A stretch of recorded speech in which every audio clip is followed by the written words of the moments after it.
Okay. Is it working? Is it going?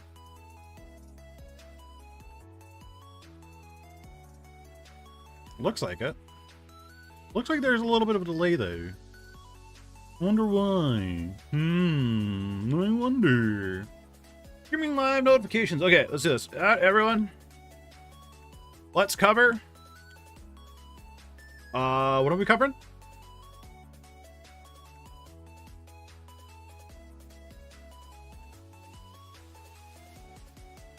I don't remember. How to plan a stream. Revolving. Or how to plan a educational stream. Do that. Hey, lovely Daisy, how you doing? Okay, and then let's go to VTuber Senpai, get our YouTube link, VTuber Senpai. Many? And there's ads. Okay. Done. Done and done.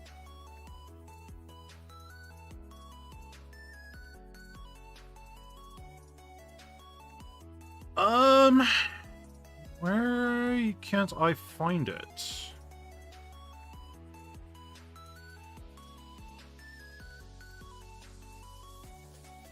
Yeah, you're excited for today's topic? That is good. It won't be like, I don't know, the best. I'm going to try my best. Not going to be the best, but I'm going to try my best. How's everybody doing? Hey, Gotcha, how you doing? Close that so I don't see my stream numbers. Oh, wait, I gotta pop out chat. What am I doing? Doi? Pop out chat. Okay, now look away. Oh, do that first, Senpai. Do that first. All right, we're gonna close that. Don't need it open. Hey, Mushroom. Hey, Zalax. So, I am trying to find an old video that I cannot find anymore, and I feel like it's not even around anymore. Interesting. What the hell? How do I show up in the search results? Huh. Huh. Okay. It's interesting when you show up in search results for something completely different that you aren't planning on or completely unrelated for your own stream. I'm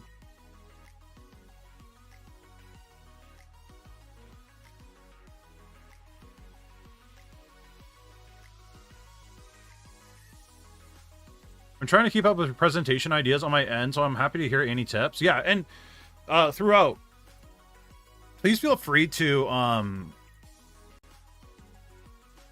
whatchamacallit, ask questions. If I'm not covering something, just please just make sure you ask it. Or if you don't understand, please just make sure you let me know.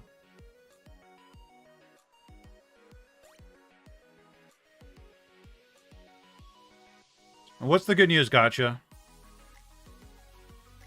What is the good news? You tell me. What's the good news?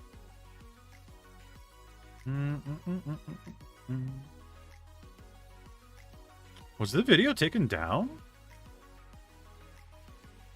Oh. Oh, no, it is. It's there. Noted. Perfect.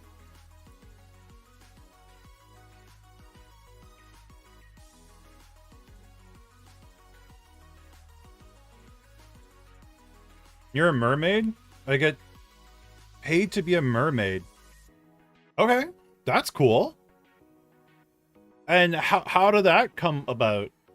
I'm a little bit curious about that. Like how does one get paid to be a mermaid?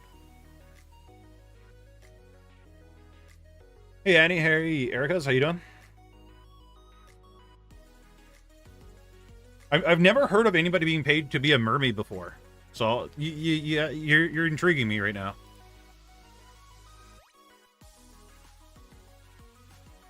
If you have a fishtail, what else are you gonna do? Yeah, true. Okay, yeah. No, that makes sense. That makes tons of sense.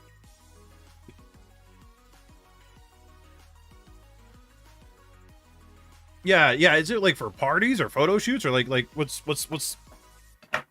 I feel like there's more behind that.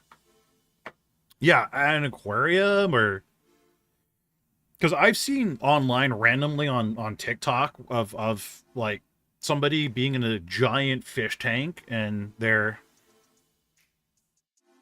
a mermaid. Oh, okay, that makes sense. Gotcha. Hey, Senpai, so how was the Detroit Become Human stream? It was good. It was good. We actually did pretty decent viewer-wise. I'm actually more happy about the viewer interaction than anything. That's what I was mainly after.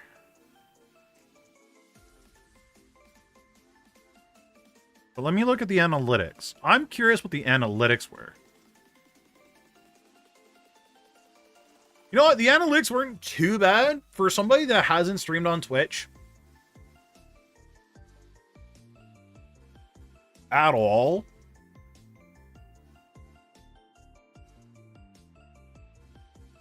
In a very long time.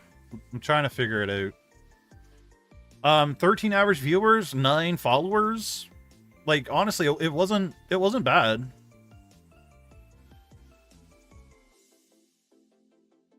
It really wasn't that bad, no. I'm hoping for the best ending possible that we can get. So we'll see.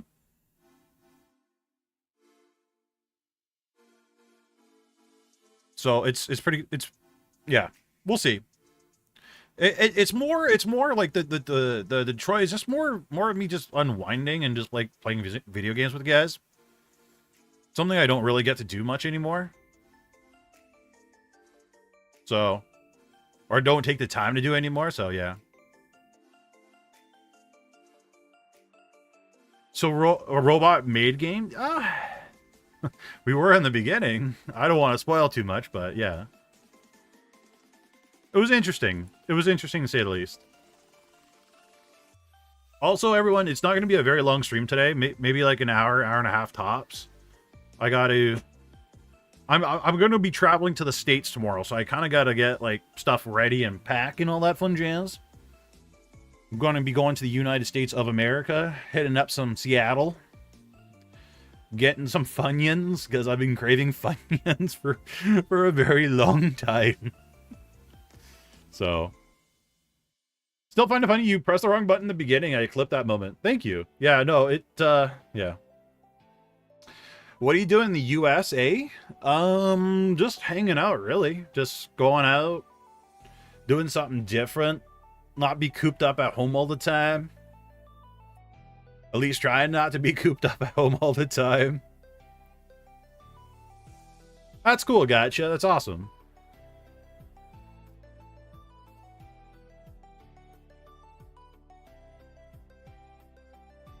So yeah, not a very long stream today, but yeah. Stock up on all the US snacks. Unfortunately, there's a border, like there's a limit on how much you can bring back. It's a little bit disappointing on how much you can bring back or bring over. So yeah, I don't know. We'll see. Kinder Surprise eggs are banned because there was some kids in the 60s or 70s that choked on the toys inside. That is why Kinder Surprises are banned in the United States, because somebody just was stupid and decided to eat the whole egg as a whole and not bite sizes like, or break off the chocolate like everybody else in the world does. So Trade on the underground market Funyuns for Kinder eggs. You know what? Hey, I might. That might be worth it for me. Oh yeah, I got to turn on like YouTube chat. Totally forgot about that. Like, why there are no prizes in cereal boxes anymore? You know, I used to get like old video games in cereal boxes. I miss that. I miss that. The demo CDs for first few levels of certain games, or like Roller Coaster Tycoon. Which I don't want to play again.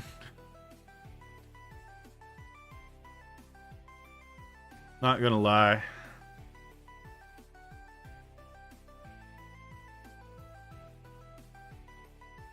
But have you guys noticed?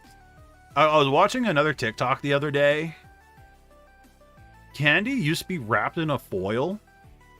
Like chocolate. Chocolate used to be wrapped in a foil. I don't remember when they stopped that. And foil wrapped candy, like, or chocolate, tastes way better than plastic. Watching TikTok, first mistake. Yeah, it's it's like 2 in the morning and you're just like seeing random stuff you related to as a kid. Hey Frank, how you doing? Did people try to microwave it? I wouldn't be surprised if they did. I would not be surprised. That's probably why they took away the foil. People are dumb. Okay. So, let's hop into today's topic a little bit, shall we? Just because I'm a little bit pressed for time. A wee bit, at least. Alright, switching screens. Whoosh, whoosh. I wonder if you guys hear the whoosh, whoosh. Okay. Okay. So, how to plan an education stream. So, what I do, and I'm going to just use myself as an example, because that's the only example I can really do. We could probably do art and other things, but that's beyond my expertise. But everything I'm going to be mentioning here not 100% of it's going to apply to you guys. So you're going to have to test and try things and see what works for you and what doesn't, which is the same thing I always tell you guys. Try things, see what works. Okay. So I kind of think of education streams or planning education streams in small little stages. So first stage,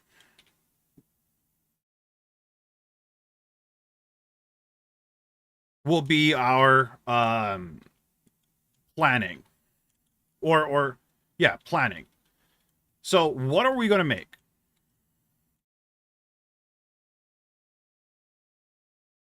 Like, what's our topic? Right?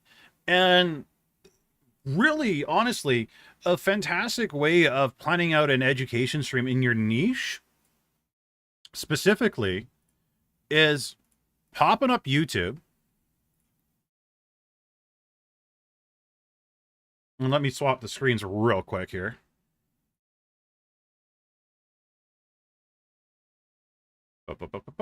And, there we go.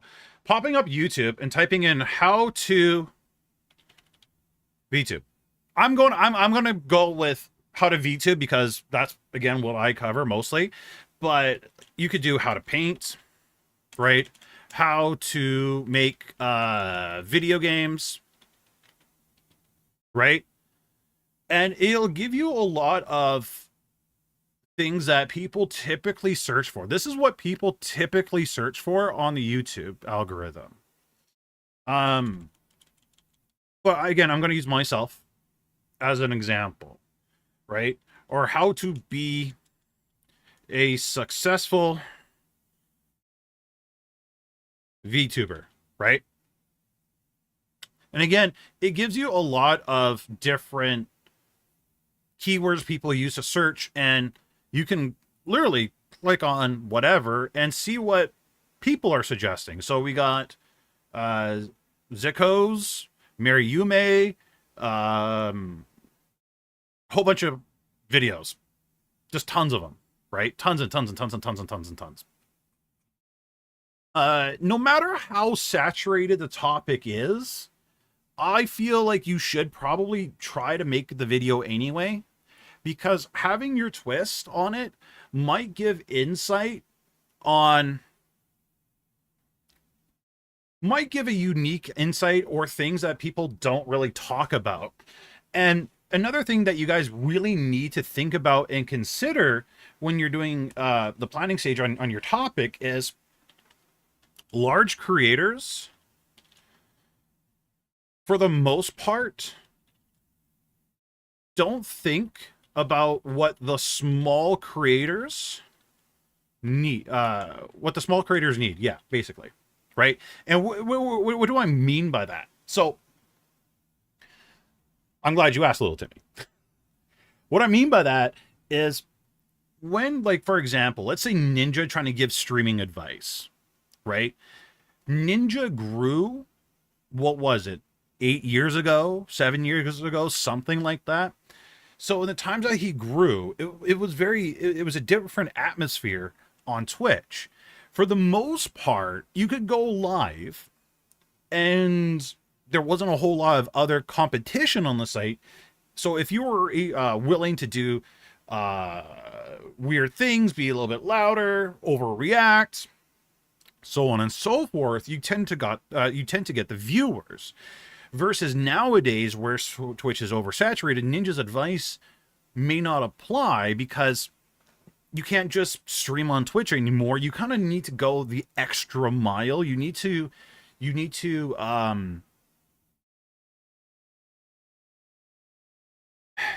make content, really, at the end of the day. And again, this is something I tell you guys all the time, right? So as a small creator, you can give an insight that many people may not give or see, right? And again, that might be due to size. Sometimes people overcomplicate things, right? Going into details about a lot of things people don't care about, especially if you guys are watching other people doing topics that you're interested in talking about, you might hear them ramble on days on end. I'm one of those where I'm going to ramble on, right? But you may be able to give quick bullet points, right? Or you may give things that you think people would actually care about, and they're not really giving those things that they do care about. So no matter what, I would say try to approach the topic, try it for yourself. Don't be discouraged to do it. I'm in a niche where a lot of the stuff that are specific for VTubers really still hasn't been done yet, or at least when I started wasn't really done yet. So for me to come up with stream topics and talks and so on and so forth, I kind of had to go to flesh tubers, right? I had to go to the Devon Ashes and so on and so forth to find the knowledge and information that I need. And that is okay as well, right? Looking outside the box. So anyway, I'm getting ahead of myself. So first stage, planning, right? Okay. So second stage will be research. So research. What are we going to do for research, chat? What are we researching? Because I was getting ahead of myself, we'll talk about that real quick. Research, again, when I first started out, there wasn't a VTuber Senpai. There was nobody really talking about things that VTubers could expect. So I had to look at other creators. So this is a very good video. It's 3 years old, but it's still very valid today. 40,000 viewers in 24 hours. Pastilli talks Success and Escape from Tarkov. And this is an interview that Devin Nash does with a Escape from Tarkov streamer named Pastilli, and he gives advice and tips and talks about how he grew from 0 to where he was at that particular time, which was 10,000 concurrent viewers within a year, right? And he talks about things like YouTube, building a community, being the first mover, right? Making tutorials. So if you go look at Pastilli's YouTube channel, you go far enough back. I don't know if he has a link. He doesn't. If you go far back enough, Pastilli only made tutorials. And then once he made a viewer base from the tutorials on YouTube, he switched his content to other things like just like random gameplays and funny moments and so on and so forth, right? So you can't only look at one person though, right? It's good to look at other people. So like Senpai Gaming, right? Before I jump to that though, Devin Nash has tons of videos from years ago, right? Some with Alinity and so on and so forth. I highly suggest you guys check out these videos. Not only check out Devin, but also, again, check out Senpai Gaming. And this is 4 years ago. Senpai Gaming, Harris Heller, has been talking about these very same things, right? So I'm looking at topics and other people and seeing, okay, what they're saying, how and how they're saying it, and so on and so forth. Can I apply any of this to my stream? And for the most part, I think I pretty well have, right? So looking and researching creators who are in my niche, right? Because they kind of are, kind of aren't, right? We're kind of trying to cover the same topic, and seeing how I can apply it to me. So, okay, I looked at Devin Nash. I looked at Harris Heller. I didn't stop there though. I also looked up Girl DM, right? This is from 2021, quite a long time ago, on how she did it, right? I tried to look up for the more Calliope video on her streaming advice that a lot of people try to cancel her from. But what I also did quite a bit is way back when Sapphire used to do a lot of podcasts with other people. This is 2 years ago, for example. I feel like it's more than 2 years. I think it's coming close to 3 now. But I try to grab things that people were saying, not just like at the top, but at the bottom as well. I'm not saying that these creators are at the bottom, but I'm trying to get advice from people from all different sizes, right? Their struggles, what are they going through, what's their issues, so on and so forth, right? And I think of ways on how I can make it easier for people to grow and be better VTubers, right? So for you guys, again, you guys aren't in the VTubing education, but what are things that you can do, or talks that you can do to help people grow their art portfolio, or help or grow their presence in the game developing sphere, or you guys get the idea, right? So I'm researching. I'm not only looking at the people on the top, but smaller creators as well, right? Not only that, looking and seeing, and this is very important, at least to me. I think is very important. Which ones actually follow their advice, and did it work for them? right? So you see a lot of smaller VTubers on Twitter, especially, that say that you need to stream 5 days a week, 7 hours a day, and that's the only way you're going to be successful. You also have to do a crap ton of collabing. You also need to have a very expensive model. You also need to do XYZ. You also need to be a female VTuber and all this fun jazz, right? But the people that are giving out all those advices, or all those advice, sorry, not advices, advice, are they following it? If so, is it working for them? Right? Another thing I would also look at when you're in the research phase is, how do I put this? How do I put this without sounding horrible? Are they giving advice that reflects? Are they giving advice that they're not just following, but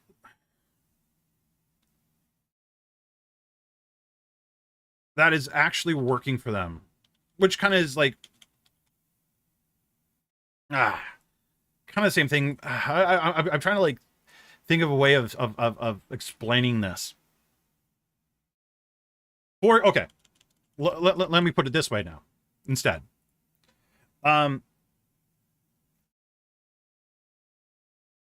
Looking at the videos, or looking at their content, are they understanding? No, I don't want to say that either, because that's going to be controversial. I don't want to be too controversial today. Not today, not today. Not before I go to Seattle. I'll get shot. I swear to God.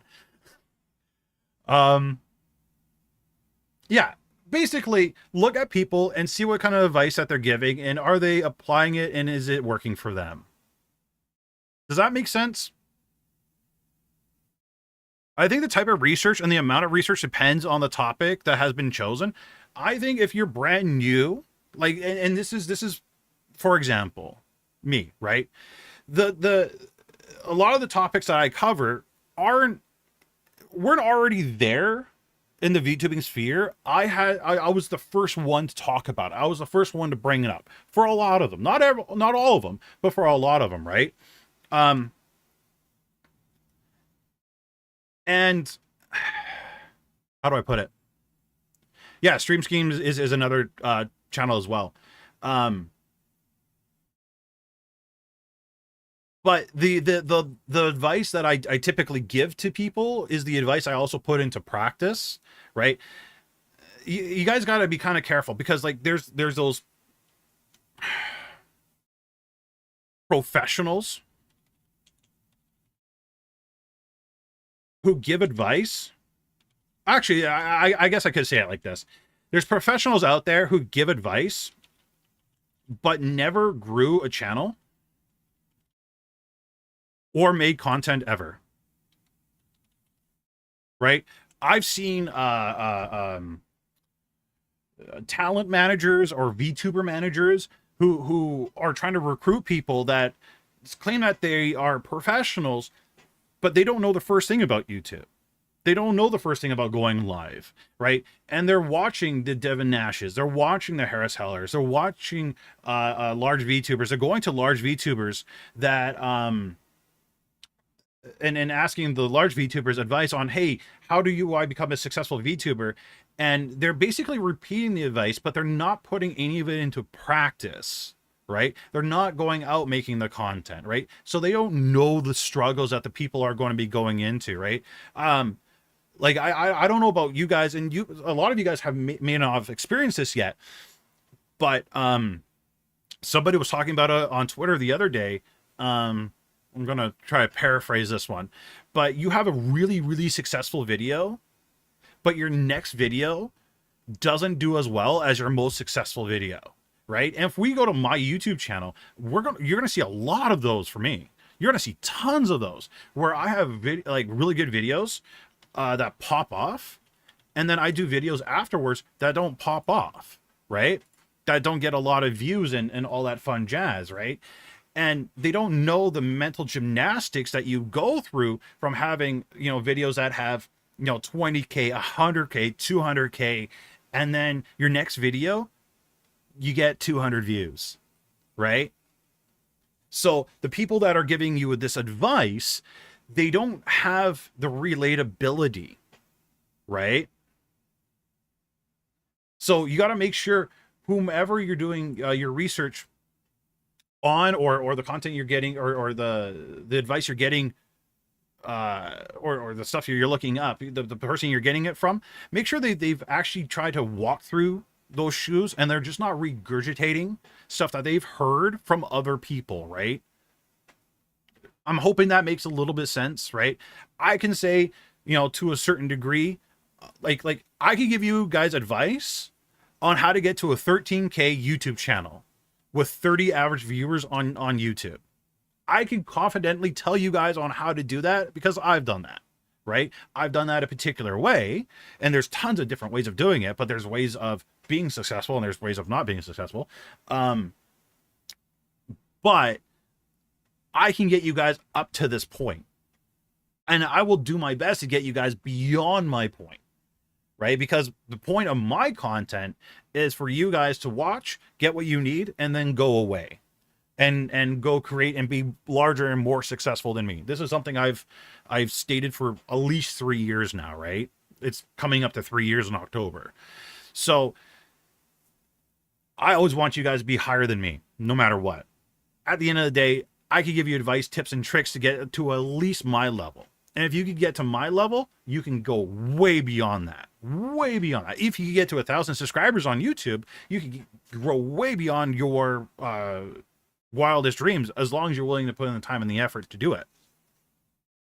Those always seem to be the ones with super expensive courses. Yeah, and there's tons of courses and so on and so forth. I don't suggest you guys take any courses when you're trying to do education streams. Have a lot of this stuff come from the heart, and also in the research phase, think about your struggles and the things you went through, right? And think about ways to make them better if you had to give the advice to yourself, right? I'm hoping that sentence makes a little bit of sense, but imagine in a way if you had to talk to your past self and be like, okay, Senpai, this is what you have to do. Stop streaming on Twitch. Stop streaming Rainbow Six Siege. Nobody cares, right? You got to do this, this, and this, and this, and make it make sense to not only to your past self, but in a way that convinces your past self that they got to stop what they're doing right now and do it your way. Does it make sense? A new content creator should always answer, why will anyone watch you? Yeah, absolutely, right? The problem is the vast majority of content creators won't know why people are watching them when you first start out. There's a guy on Twitter who talks about having the skin in the game because he actually implements the strategy he talks about, growing channels from the ground up. Yeah, that's good. That's cool. So we talked about the first stage for the planning. We talked about the second stage for the research, right? Is there anything else that you guys think is important for the research phase, right? So we got looking up and researching creators who are in my niche. If they aren't in your niche, is there things that you can do to apply it to your niche? Is your niche so new that there isn't content covering any of that stuff, right? Think of ways I can make easier for people to grow and be better VTubers. Not only looking at people at the top, but smaller creators, because again, you want to try to get, both sides, right? And be careful on the professionals. I think that pretty much covers all the different little things that you got to look for research wise. Is there anything else that you guys think? Yeah, and again, not all advice will apply to you guys. Absolutely.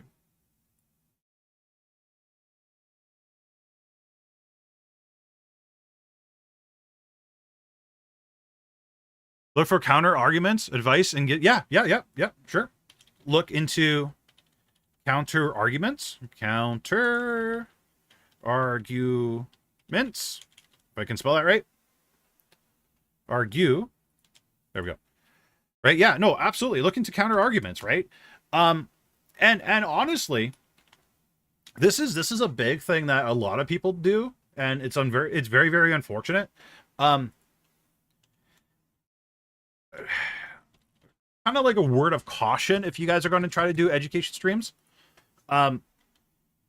If you have a 2-hour streaming window, right? Don't drag out that stream if you don't have 2 hours of content. Right? So if your topic is only going to take 30 minutes, 15 minutes, or an hour, then only let it run for 20 minutes, 15 minutes, or the hour, right? Don't try to stretch it forever, because you're going to be, you see me do it all the time where I'm repeating myself or going back over it over and over and over, right? Just end it where it needs to end. Don't worry about filling up the 2-hour stream, because what's going to happen afterwards is there's going to be people that are going to ask you questions. Or even better, it might trigger something in their mind where they're going to ask something completely unrelated, but because you just had just because you covered a certain topic, it might make them remember, oh, I want to ask about this or that or something else, right? And then you could go on a tangent about a different topic altogether.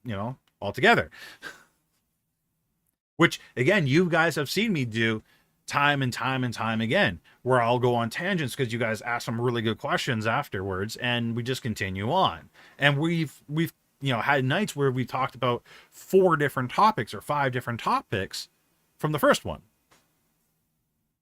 So don't feel like you need to drag out that one topic the entire stream. If it takes 15, 20 minutes or an hour, let it take that time. Don't worry about extending it. Make sense?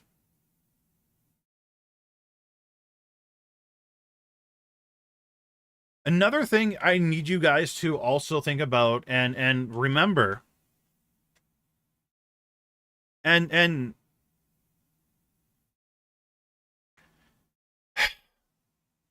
again, there are going to be people that are going to disagree with me. You don't know everything, right? I am the first one to admit I don't know everything, right? I am learning as I go. Your opinion can change during the stream, after the stream, or even before the stream, right? You don't have to stick with one opinion. It can change, right? And your advice should change.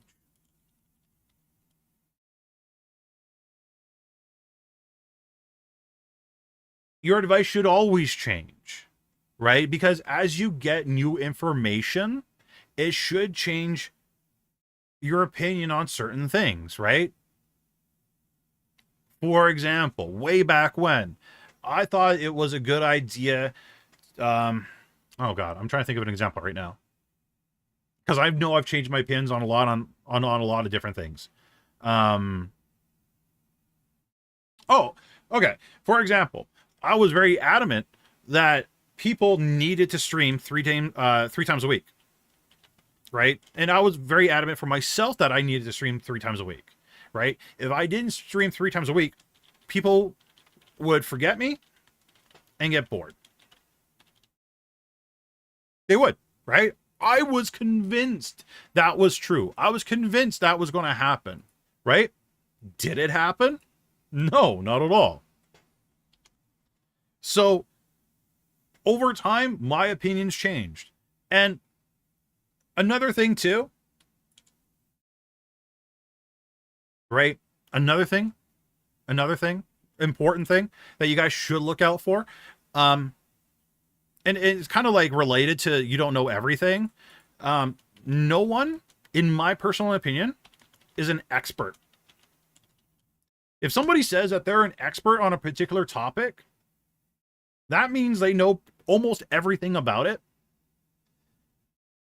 And I've seen VTuber agents say that they're experts at YouTube, but Jimmy, Mr. Beast, doesn't even consider himself an expert on YouTube, because even he thinks that YouTube changes every single day and you got to find new ways to stay on the algorithm. You got to figure out what works and what doesn't, right?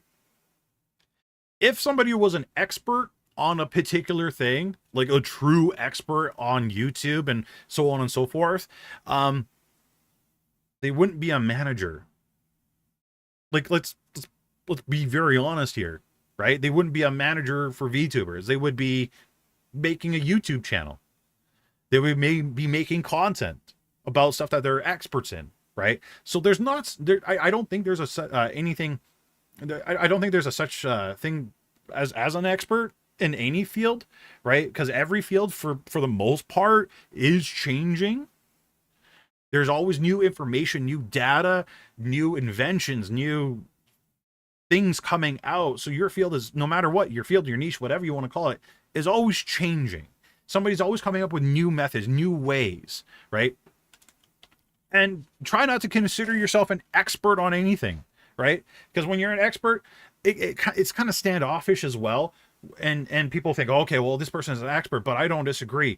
I don't think I'm going to challenge them, right? You should be challenged. People should challenge you. People should challenge your opinions, right? My mods, challenge me. You guys in the community, challenge me. That is a good thing. You want your audience to challenge you. And during discussions, you guys have challenged me in the past. That is awesome, right? I love people challenging me, pushing back, because it makes me think outside the box and makes me think on how to grow further, right? So yeah, I'm again, in the personal opinion, no one's an expert. What if you don't have people asking questions / continuing tangents? That's a good question, Star. That's a really good question. I'm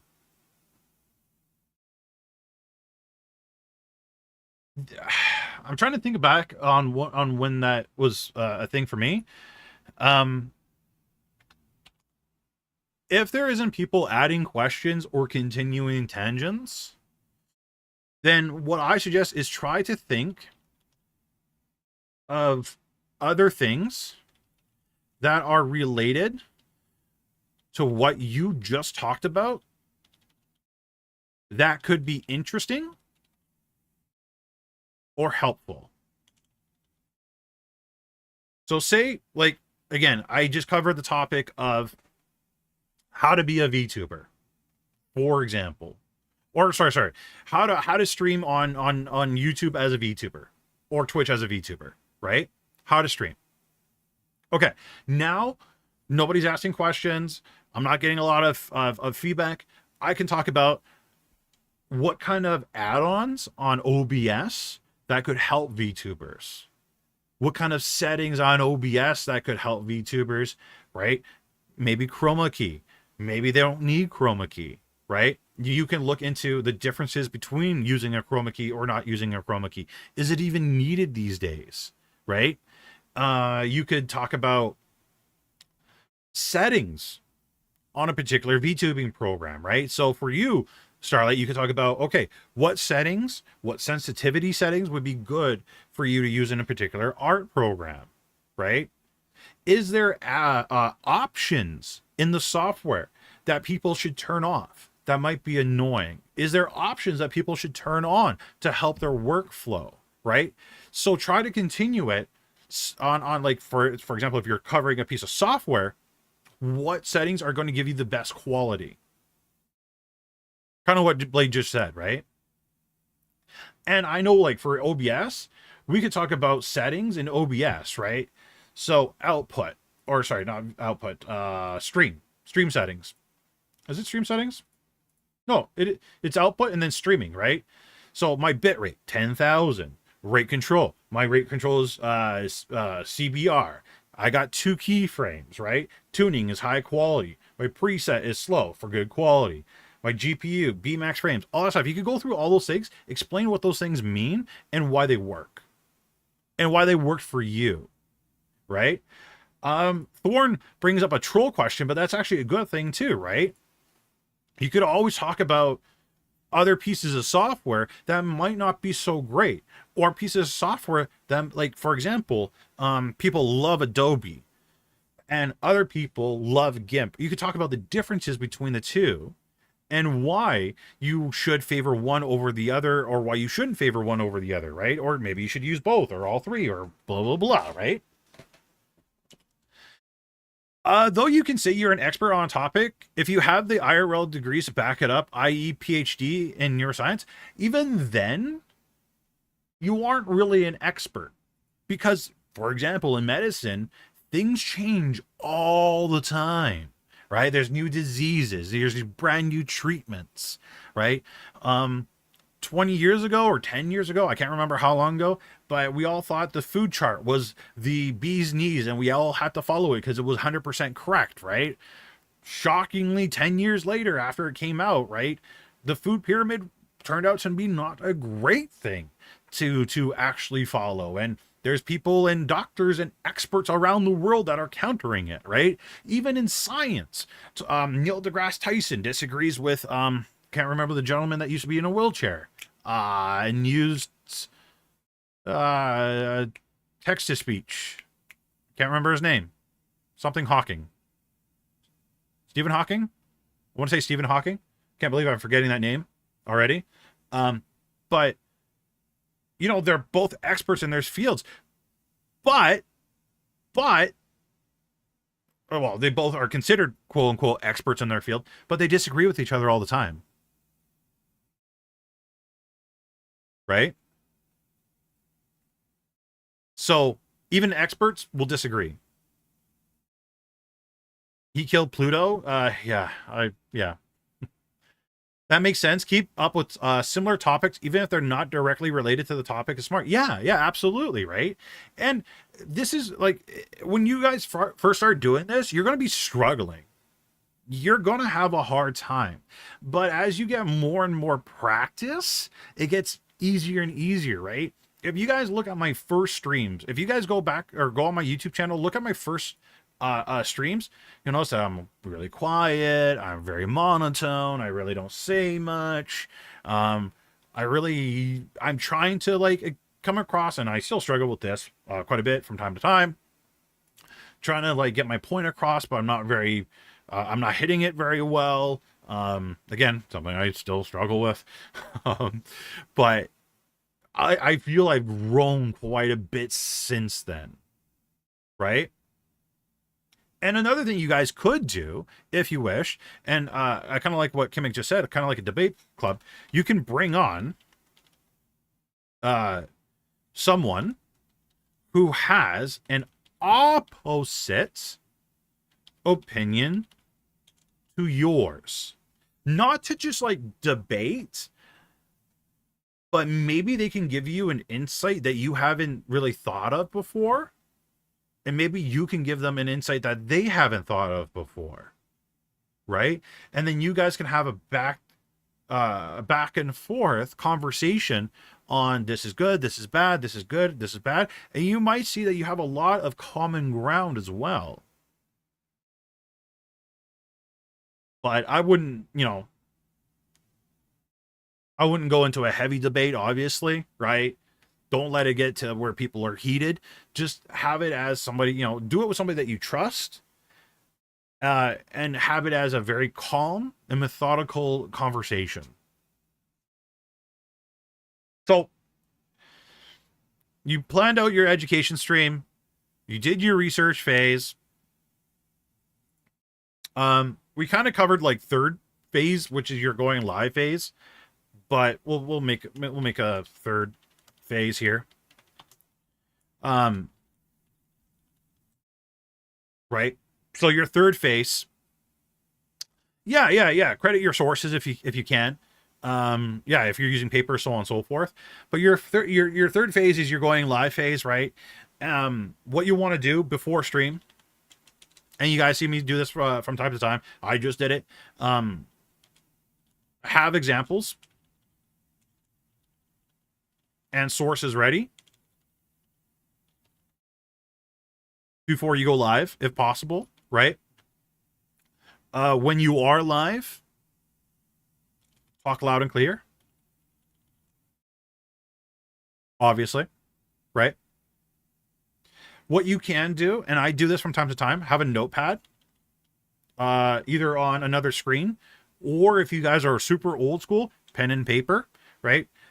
With some notes or points you need to get across. I do that from time to time, right? Where I'm going to have like the notepad or the sticky note on the other screen, and that's, you guys are going to see me look at other screens sometimes, right? It's not just to look at chat, but because I also have a sticky note, right? Like right now I got a sticky note that says, if it only takes an hour, only spend an hour, try not to drag it on. Another point I have is trying to understand the advice you need to put into use, right? For the longest time, like, and I could show you guys my notes that I have, physical pen and paper notes of just like topics and bullet points of things I should hit and make sure I remember to hit, right? Again, some of these could be in your research phase, but in your going live phase, make sure you have them when you do go live. But listen to your audience. If they think you are wrong, ask them why, and try not to be offended. I see this happen with very large streamers, sadly, nowadays, where the audience might push back and not agree with a take that the particular streamer states or stated. And then the streamer becomes very offended, very angry, very upset, and they take it like a personal attack, where the audience didn't mean it as a personal attack. They meant it as more of constructive criticism, or trying to offer their viewpoints. So if you guys try to put down your audience members that are giving you feedback, you're going to notice, at least in the very early stages, it's more like bigger streamers can get away with it because they have the numbers and the content out there to attract new people in all the time. But you guys don't. If you guys take things to heart all the time, especially criticism, so on and so forth, a lot of your viewers aren't going to come back. So yeah.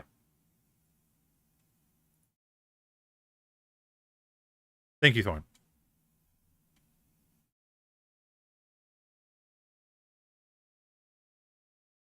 So that is my 3 phases on kind of like how I plan out an education stream, or how I did back in the day.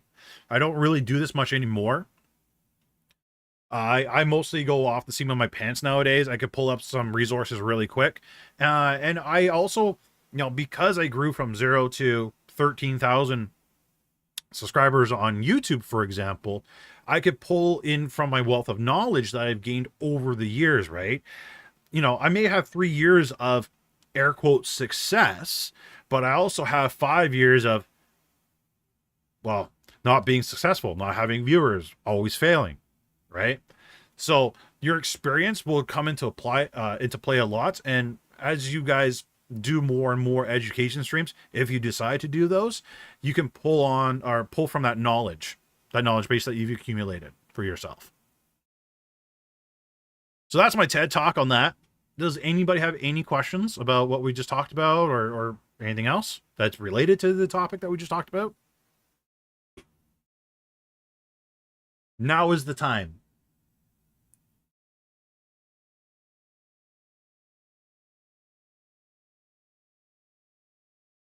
I'm going to play some music too. And turn on my headset.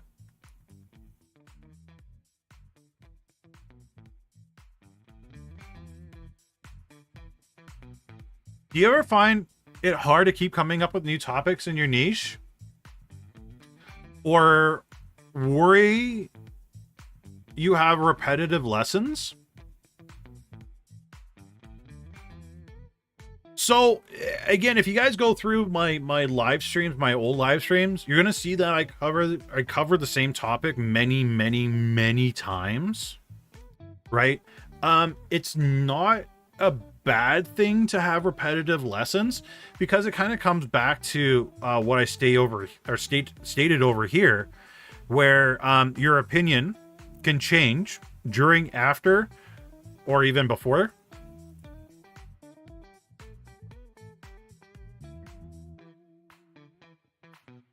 Wow, I completely botched that sentence. But having more streams on the same topic can be good because you can see how your opinions change and how you can give new information that you didn't have previously. You can state the things that you've learned since the last time you've covered that topic.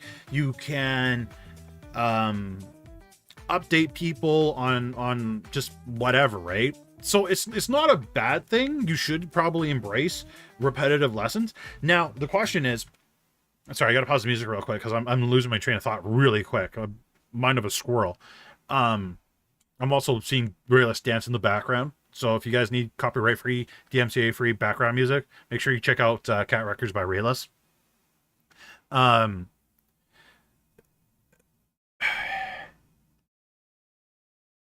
just lost my train of thought. Crap. I do a plug for Realist. I just like it all went out the head. Keep coming with topics within your niche. Worry about repetitive. Yeah, so repetitive lessons is a good thing because again, like I just stated, you guys can show your audience how you change and new information, all that fun jazz. But you'll also notice like it's not a good thing to do the same repetitive lessons too close together, right? So, for example, I'm going to use myself as an example. Niji Sanji auditions. Niji Sanji just came out with auditions again, right? They announced it on Twitter 2 days ago, right? I've talked about Niji Sanji auditions already 3 times this year. The information I'm going to give about the auditions or how to audition and all that fun jazz isn't going to change from the other 3 times this year. But a year from now, if their form changes, if they change their practices, or maybe how they change how people audition. Welcome to Senpai's Academy. Swag Turtle, thank you for subscribing. I appreciate it. Appreciate you. Then I'll cover it again, right? But it's not good to cover the same information over and over and over and over and over and over, especially if nothing changes, because you're just going to burn out, right? And you're going to feel like you're going to be bashing your head against the table. And after the second stream of covering Niji Sanji auditions and the forums and all that stuff, I was banging my head against the table. I really was, right? I was over and done with the topic. I lost enthusiasm talking about the topic. I don't want to talk about the topic anymore. Not until next year. Or maybe, something new changes on the forum. That's massive and critical. Until then, I'm not going to cover it. You've also made friends. Fellow VTubers like Realist and Sapphire have been able to talk and compare what works and what doesn't. Friends you can stop and talk shop with are a good thing to have. Yeah, absolutely, right? A lot of the information that I give you guys too, right, is especially during these particular live streams where I'm giving you guys advice on what works, what doesn't, so on and so forth. Talking to people similar to your size or a little bit bigger or a little bit smaller can't confirm what you think is right or confirm what is wrong, right? Or the things you guys did wrong together. So I've had conversations with Realist and Sapphire, and we've all collectively agreed that streaming prior was a complete waste of time. We all should have started with our YouTube channels first And then after we've had a following and a viewer base, then and only then should we really started streaming, right? But we all three of us made the mistake. We all agreed that we all made a mistake. And now we try to pass that knowledge on to you guys, and hopefully you guys don't make that mistake, right? But having friends that are either similar in your niche or not even a part of your niche, but similar in size and numbers wise can be a good thing. But you don't want it to be an echo chamber, and you don't want it to be like you want to have friends that can call you out when you're wrong, right? I've had realists call me out when I was wrong many times in conversations, which is fantastic. I've called him out when he was wrong in several conversations, which is fantastic, right? Challenging each other is a good thing to have too, right? And you, again, a lot of people see that as a negative thing, but you don't want it to be an echo chamber of all the same advice coming across. You need people to challenge you and challenge the way you're thinking sometimes. Should it start with a specific niche topic, or is it okay to broad until one clicks? Oh. So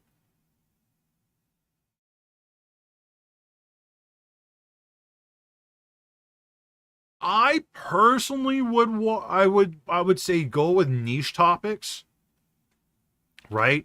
So like a niche topic could be how to work on your car, right? And then you could go the Chris Fix route of you should change your oil or blinker fluid or changing windshields or changing your muffler or how to change your tires, right? There's so many different topics underneath that particular niche. If you're trying to do the broad approach on how to work on your car, computer, yourself, etc., right? Then people don't know what they're subscribing to. They don't know what to expect from your particular channel. So having one of these as your focus point is the better route to go, because they know what to expect when they come to watch you. So if and this is actually something I've experienced when I first started out here on YouTube, right? So my YouTube channel, you guys see that I have tutorials, so on and so forth, but I would stream Five Nights at Freddy's. Well, I had Five Nights at Freddy's viewers completely uninterested in the actual content I was making. And then I have people that are actually interested in the content I'm making, wanting me to talk about the content that I made, but instead I'm playing Five Nights at Freddy's. Two completely different things, confusing my audience, and honestly, at the end of the day, was hurting me quite a bit, right? But it wasn't just Five Nights at Freddy's. I would watch Daily Dose of the Internet and so on and so forth. So, you got to make whatever you're making on your YouTube channel relatable. Like your streams should be the least bit relatable. And if it's not going to be relatable when you go live on YouTube, then your unrelated stuff should go on a completely different platform like Twitch, for example. Like for myself, Wednesdays I play, or I'm going to try to do every Wednesday of Detroit Become Human. That is completely separate from my main content. When people go to my Twitch, they expect gaming content, because when you go to that website, you expect gaming content. When you come to my YouTube channel, you expect topics related to VTubing or growth or whatever, right? What's the proper way to credit others on your YouTube channel? Literally just put it in the description. Like literally just having your description. But don't feel like you have to credit literally every single thing that you've looked at, right? Like some people go overboard in their credits, right? The main people that you're getting your information from, credit them, right? If you see a small sliver of advice or a cool saying, right? Live, laugh, love. You don't have to find the creator of Live, Laugh, Love and credit them in your description. But credit the person that's giving you the main information that you need, right? Kind of like you would for a research paper for school. And remember when your VTuber education streams used to have Daily Dose of Internet intermissions in the middle? Crazy times. Yeah, And those streams were what, like 4 hours long too. Depending on the topic in the field, you have to cite and credit everything you use. Yeah, again, it'll depend on your guys' fields and topics and so on and so forth. And honestly, some niches, some people, some niches expect crediting more than others, right? For example, my content that I'm making, I'm not going to credit Devin Nash. I'm not going to credit Harris Heller, because I'm grabbing small snippets of their information, combining it into my and combining into my own experiences and bringing it out as my own thing, right? For that doesn't make sense for me to credit. But if I was using some of their content in my streams or in my videos, then yeah, credit, right? Hey John, how you doing? Honestly, just go to Twitch and watch Bob's Raw streams. Yeah, I don't blame you.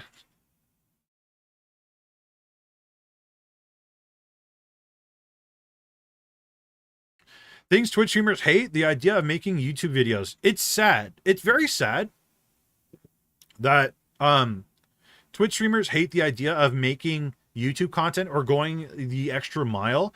And the reason they think like that is because there has been, like, okay, let's be real here for a second. For 4 years, like, everybody knows who Senpai Gaming is. He's been giving the exact same advice on how to grow as a Twitch streamer for 4 years. What he says here is the same stuff that he says nowadays. Nothing has changed for the most part. His opinion has changed a little bit on multi-streaming. Before he was fully against it. Now he's more for it, right? But his advice has been the exact same advice. The thing is, people generally like the easiest thing, the easiest route. And they like to look up advice or information that confirms their way of thinking. And if they watch something that doesn't confirm their opinion or their way of thinking, then they invalidate it almost immediately. So you're going to run into people like that. I run into people like that people absolutely disagree with information that I put out there. There was one guy on Twitter I was arguing with over this, where he thought my advice was stupid, but the person he looks up to the most on Twitch says the exact same advice. He just doesn't want to listen to it, right? And he calls me out as horrible person, blah blah blah, taking advantage of my viewers only after the money, da da da. It's like, what money? So yeah, a lot of people just want confirmation bias. It literally is. And if you guys are trying to be educators as well, try to do your best. And I catch myself doing this because sometimes I see confirmation bias, but try to look up what the other side is saying, right? Like, so I'm trying not to bring up politics, but politics is like a very good example. You know what? No, I'm not gonna use politics. Say you're you're pro Microsoft. You love Microsoft, but you hate Apple, right? If you're gonna try to do an educational topic of why you hate Apple, you should watch videos on people that are very pro Apple, right? Maybe things you think Apple is doing is bad and maybe Apple isn't actually doing, and watching somebody that is pro Apple can give you an insight that you didn't have before, which can give you an opinion that's somewhere down the middle. And that's what I personally like, is being that person down the middle, not like for example, like Niji Sanji or Hololive or any agencies that are out there. I don't hate them, I don't love them, I'm in the middle trying to see what's good and what's bad about both, right? And then if I'm in the middle, then I can try to give as objective view as possible about that particular agency or agencies.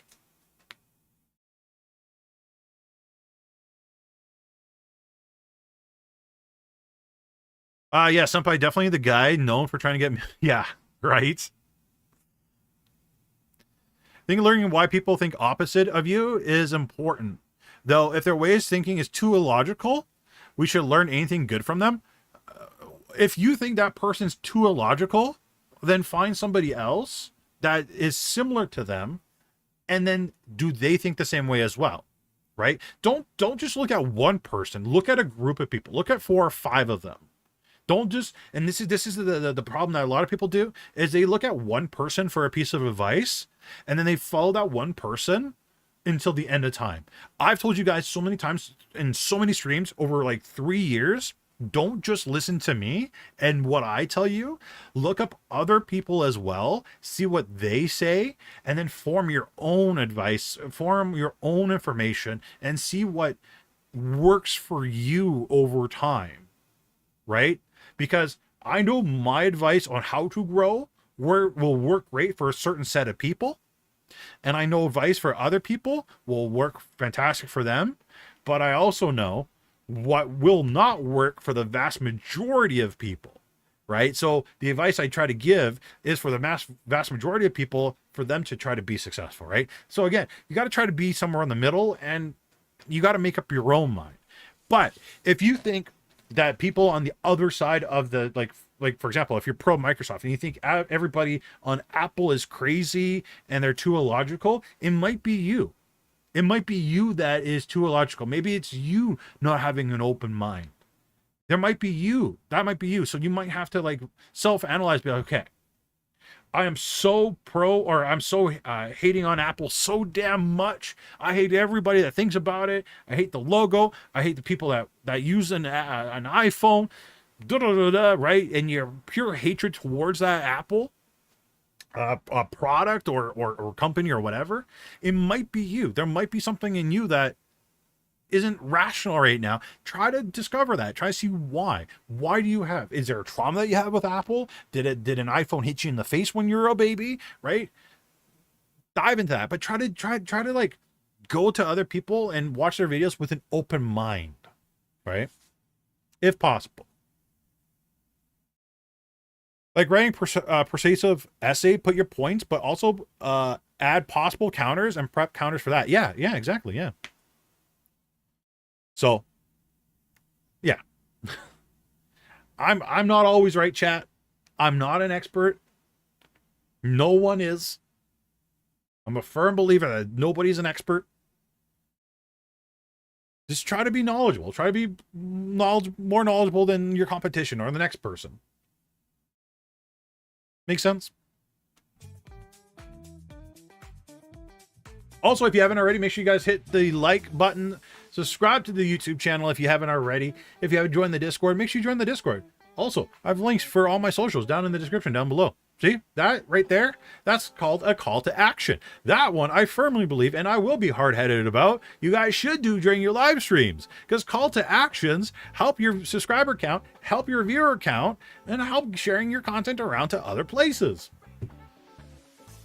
But yeah, look at this. 4 years,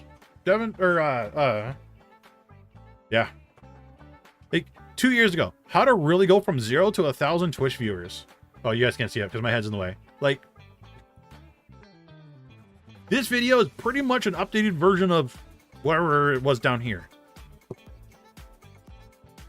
It's actually really cool to see how Harris's thumbnails have changed over time. And his opinion of Twitch has changed over time. Very neat.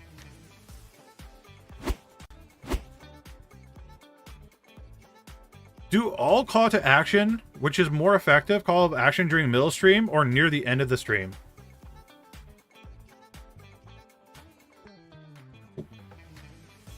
Good question, little Timmy.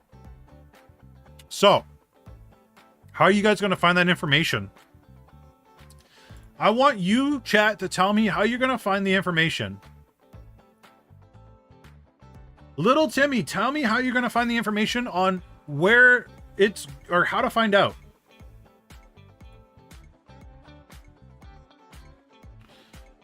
You're not Little Timmy? I'm C+ Hero? No, the T means Timmy. Try it several times, see which works for you. Sure. Yeah, that's one way. You could do it. Yeah, absolutely. Yeah. Research? How are you going to research it?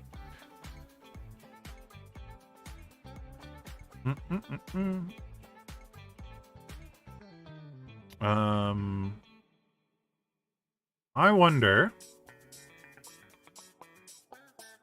I'm curious. Lurk in other streams? No, you don't even have to do that. I'm going to give you guys the answer. And then you guys are going to be like, oh, Senpai's so smart. I literally never thought of that before. And because Senpai's so smart, I'm going to subscribe to him because he's amazing.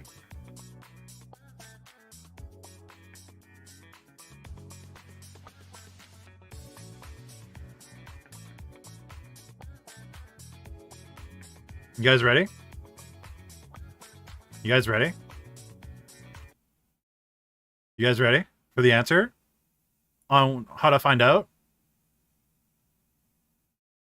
On when to do call to actions on your live streams? Okay. Okay. Okay. All right. You guys ready? I don't know if you guys are ready. You guys are going to be like, oh my God, he's like so smart.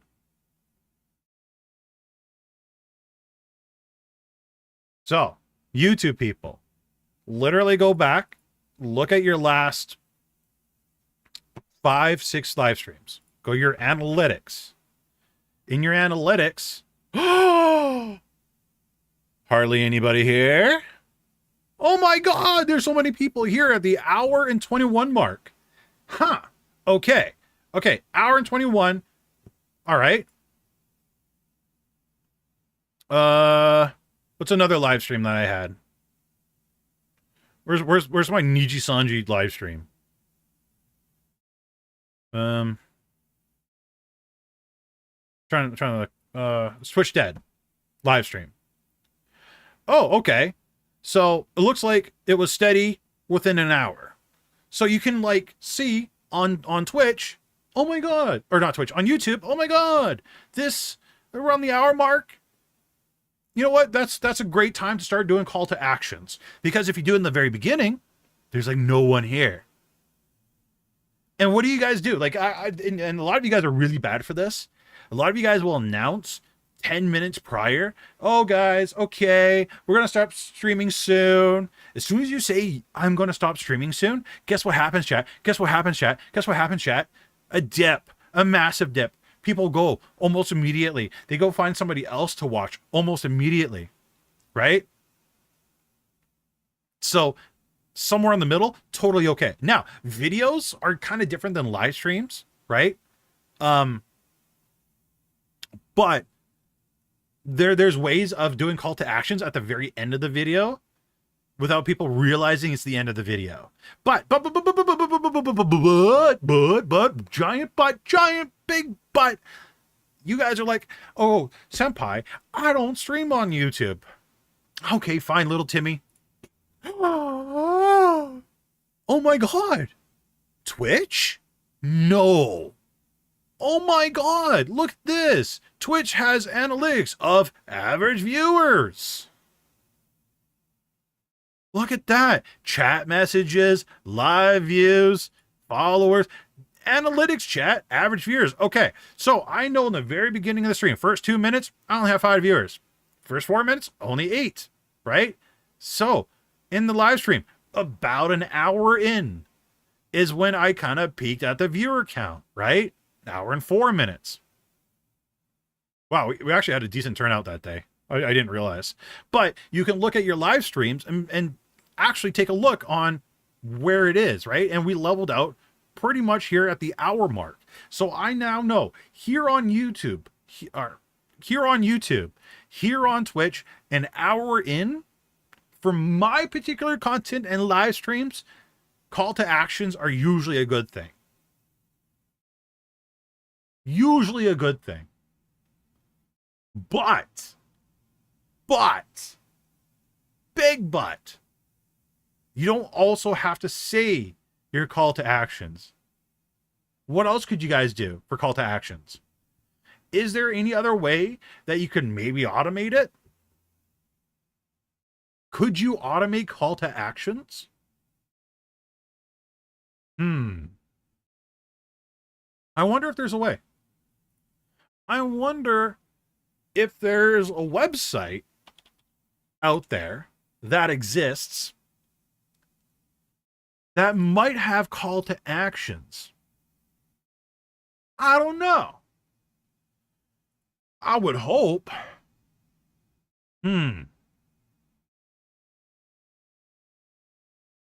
So there's this website called Stream Elements that has chatbot, and you could put it literally on a timer every 30 minutes, 10 minutes, 14 minutes, 15 minutes, whatever. It's a little pop-up that says, make sure you hit the follow button, subscribe, all that fun jazz. Right?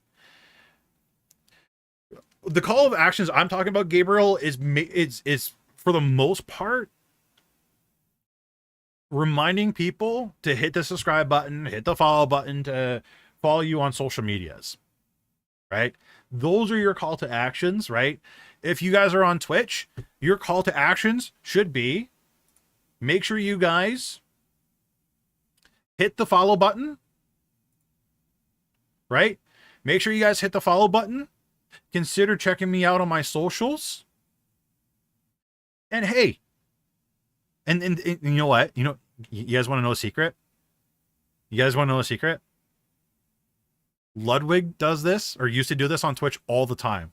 Ludwig made crazy bucks on there. Pestilli, another Tarkov streamer, or not another Tarkov streamer, the Escape from Tarkov streamer. This isn't him, by the way. This is his dad. His dad also streams for him too, which is kind of cool. But Pestilli, Ludwig, and a lot of larger content creators will be like, hey guys, I see you got a Twitch Prime. Don't let that Twitch Prime go to waste. Make sure you subscribe with your Twitch Prime. Doesn't have to be to me.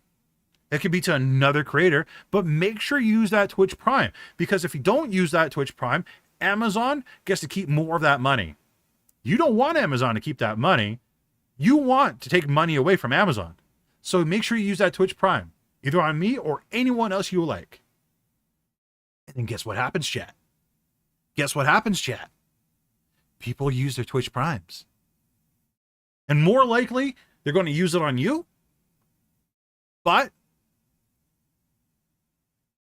that's a good call to action to do. It helps you out. YouTube Premium should give a free membership. They used to. They used to do it. They stopped. They don't do it anymore. So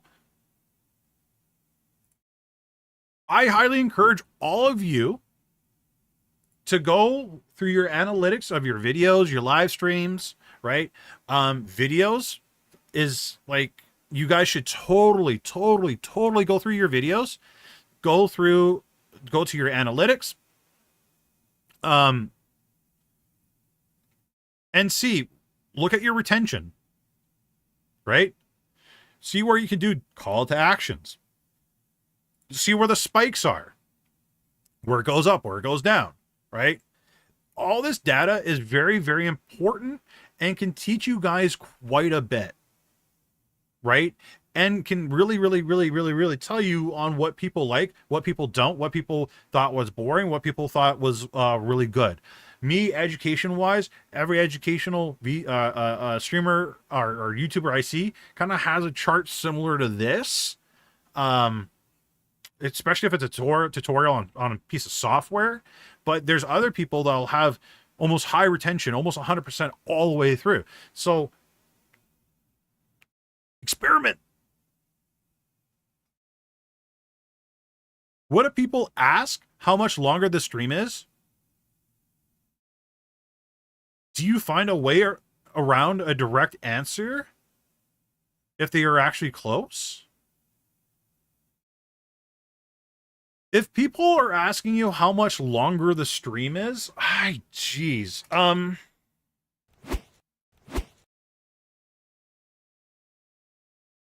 I'm trying to remember what replies I would give to people when they ask that question. I honestly don't remember what I would tell them.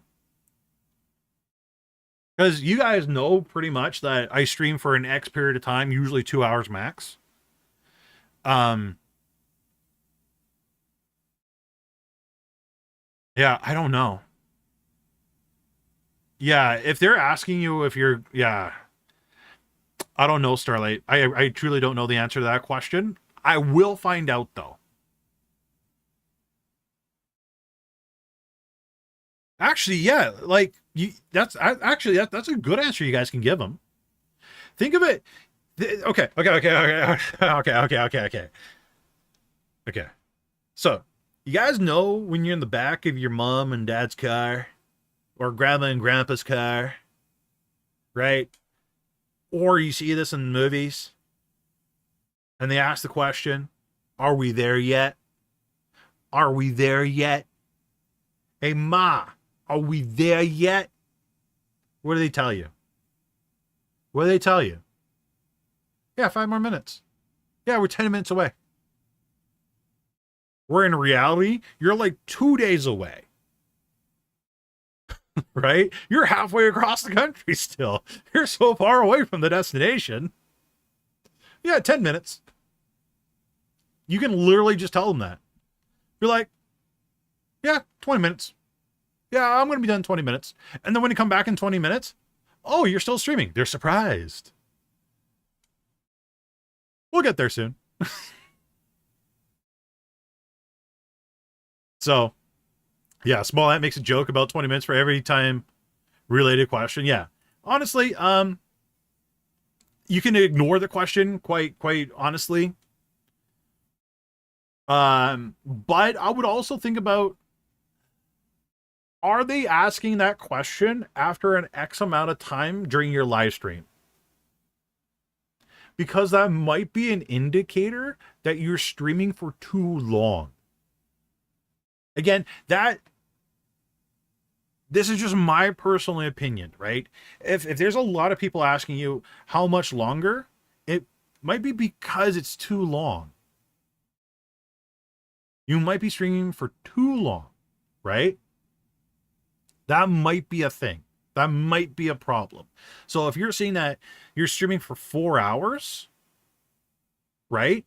And people are asking you at the 2 hour mark, how much longer are you streaming? You might be streaming too long. Who knows though? That's something you guys are going to have to play with, experiment with, and see what works and what doesn't. Consider if they're asking you at the 2 hour mark of, hey, how much longer are you streaming? Try your next stream 2 hours. Is anybody asking that question during that 2 hours? Right? Experiment, play with it. I suspect most streamers stream too long in general. A lot of new streamers do stream for far too long. Again, that's my personal opinion. Like, the typical too long stream is when people hit Twitch affiliate and they do the 24-hour live stream. I don't know why that turned into a thing. But yeah, that right there is a too long of a stream. A single time is a coincidence, but constant asking is a pattern. Yeah, exactly.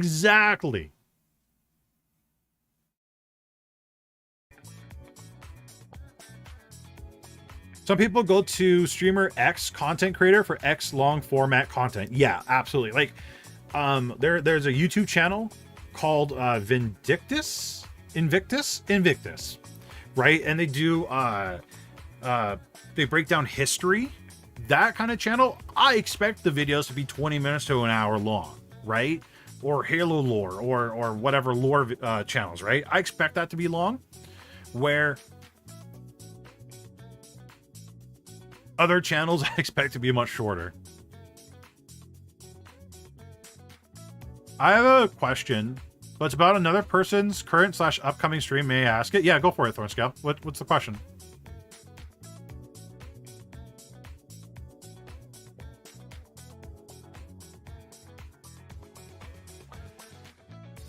Please feel free to ask. Mori Calliope. is currently running a trailer before her upcoming stream. How do we do that? Huh? She is? Let me look. Well, now you have me curious. Let's take a peek.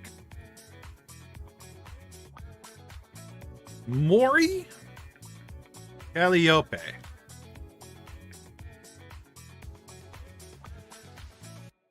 The new A&W. Are you talking about this, Mori?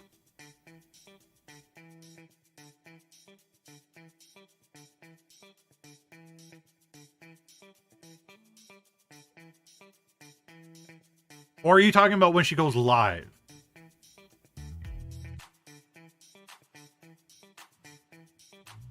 Upcoming live stream.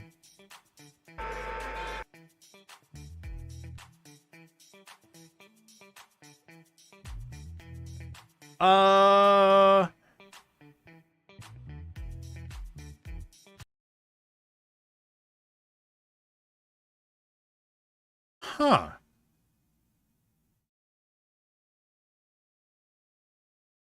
That's interesting. How the hell do you do that?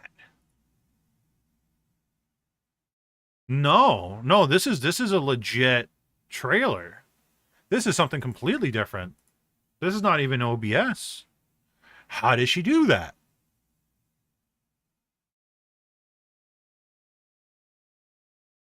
Does it repeat after it's done?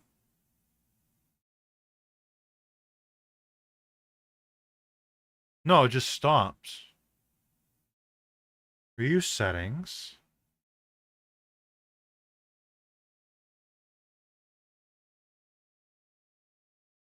I found it. I found it, chat. I found it. I found the answer. You're welcome. Okay. So, all right. This is a learning thing. I didn't know this was a thing. I had no idea this was a setting. But now we're going to do it together. Okay, you guys ready? Okay. Nope. There we go. Okay. What you guys are going to do is you're going to go click on your schedule stream. I'm just going to do preview settings. Scroll down, click next. Then after the advertisement, if you guys are eligible for that, you're going to click next. Scroll down. Trailer. Literally, it's right there.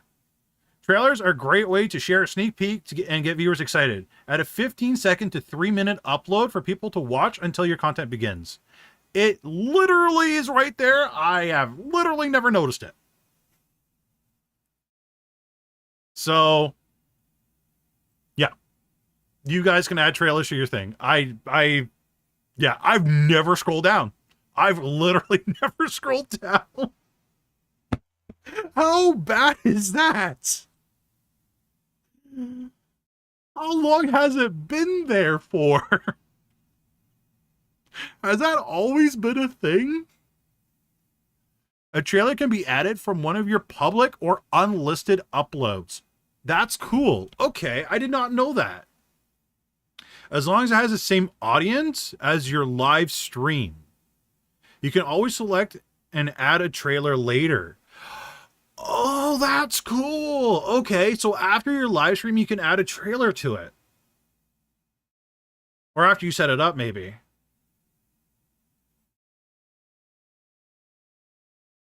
So let's say if you have a channel trailer, you can add that. Yeah. Yeah, you could. Yeah. I would say not have a... maybe. I don't know. I don't know if a channel trailer... Like, I haven't seen a lot of people do good channel trailers. Like, not many. There are some.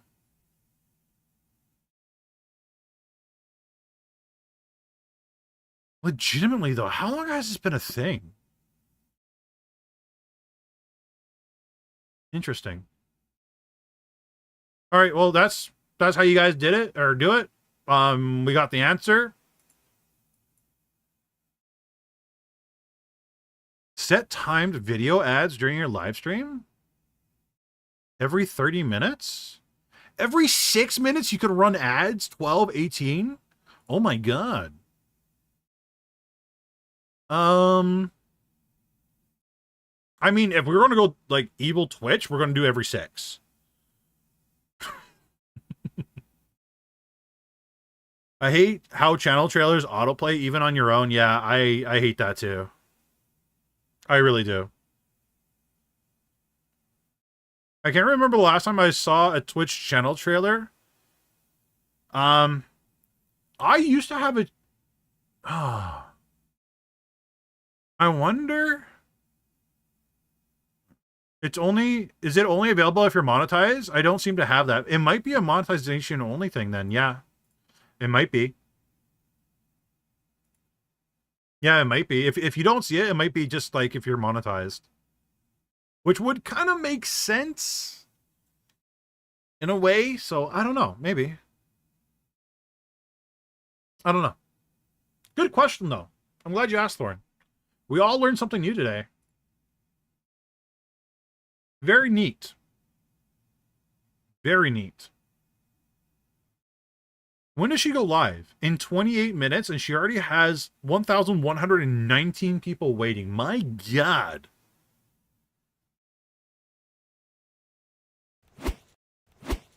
Will you test this next YouTube stream?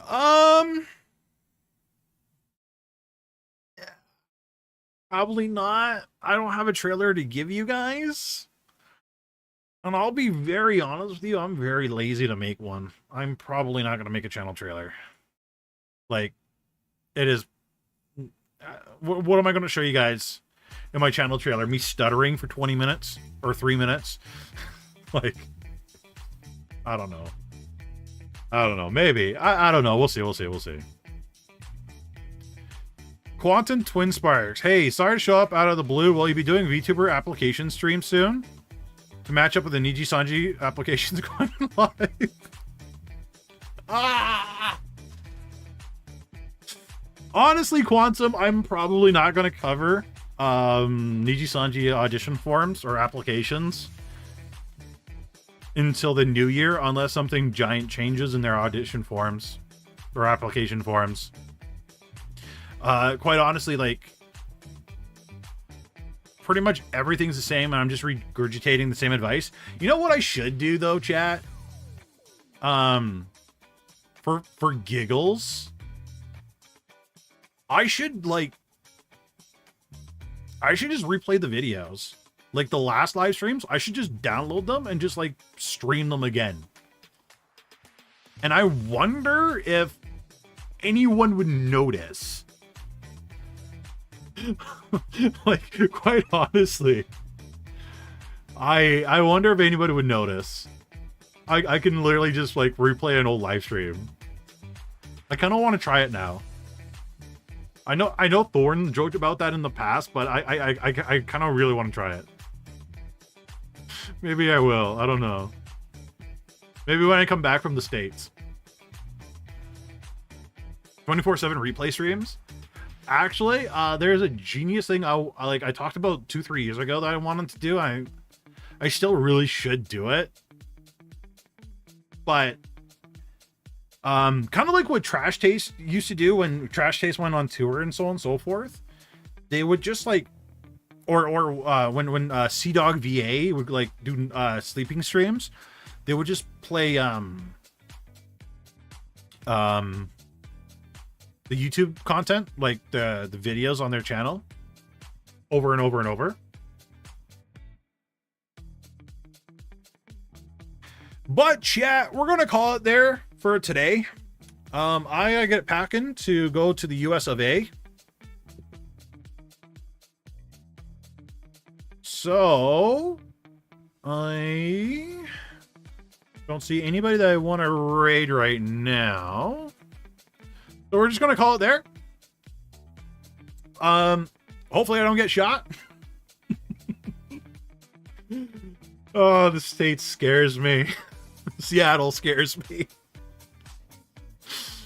But I'm going for the Funyuns. Either way, guys, have an amazing weekend. I'll see everybody next week. I don't know what I'm going to be doing in my next Detroit Become Human stream, probably on the weekend. And that, see everybody next Friday.